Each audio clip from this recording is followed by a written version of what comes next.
Hey guys, in this video I'll show you how to blur part of a video on CapCut. Alright, let's begin. First of all, open the CapCut app on your mobile device and make sure it is updated to the latest version available. After that, you will be redirected to this screen where all of your recent projects will be displayed. Here, open the target project or just create a new one by importing media. After that, tap on the effects icon and then select Video Effects from the bottom menu. Here, go to the Lens section and select Basic Blur Effect. Now apply it to the whole video and then tap on this double arrow icon at bottom left of your screen. After that, select the Overlay feature, select the base video again, and resize it to the original aspect ratio.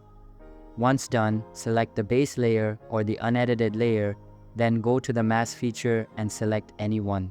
Since we have a nameplate to blur, I will select Rectangle and then tap on the Invert feature at bottom left corner. Now the rectangle area will be blurred. Simply place the rectangle at the target place and then add a keyframe by tapping on this diamond icon. Now move a little further, go to the Mask feature, move it to cover the whole area again, and another keyframe will be added automatically. Simply repeat these steps for the whole video, and when you are done, tap on the export button at top to save it. So that's basically how you can blur part of a video on CapCut. And that's it for this video. If you find this helpful, consider subscribing and giving this a big thumbs up. Thanks.